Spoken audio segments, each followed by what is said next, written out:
शुभ कार्याला सुरुवात करूयात। हे सगळं बघून खरंच खूप छान वाटतंय, बरं वाटतंय। इंद्र आणि राणीच्या आयुष्यात येणार एक मोठं संकट। हुकुमाची राणी ही या मालिकेमध्ये जेव्हा राणीने केस जिंकला आणि फॅक्टरी आपल्या ताब्यात घेतली, त्यानंतर जेव्हा ते घरात आले, घराची पूजा केली, तेव्हाच राणीने तिच्या सासूचं म्हणजे इंद्राच्या आईचं मन सुद्धा जिंकलं आणि आबासाहेब सुद्धा राणीचं ह्याच गोष्टीसाठी कौतुक करताना दिसतायत। पण तिथेच आता राणी आणि सासूबाईंचं मन जिंकलं बरं का।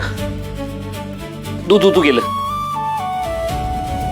हे असंच तुझं लाईफ आता स्पॉइल होणार आहे। इंद्राच्या आयुष्यात आता जे सुंदर क्षण आले आहेत ते आता लवकरच बदलणार एका मोठ्या संकटात। इंद्र आणि राणीच्या आयुष्यात एका तिसऱ्या व्यक्तीची एंट्री होणार आणि ती म्हणजे इंद्राची मैत्रीण। इंद्राच्या मैत्रिणीने राणी आणि इंद्राच्या आयुष्यात घेतली आहे एक नवीन एंट्री आणि इथेच एका संकटाची चाहूल दिसून येते। पण नक्की ती आता कुठलं काट रचणार आहे आणि इंद्रा राणीच्या आयुष्यात कुठलं विष घोळणार आहे हे पाहण्यासाठी तुम्हाला हुकुमाची राणी ही मालिका पाहावी लागेल। आणि अजून अशी लेटेस्ट अपडेट साठी टेलीचक्कर रिजनलला सबस्क्राईब करायला विसरू नका।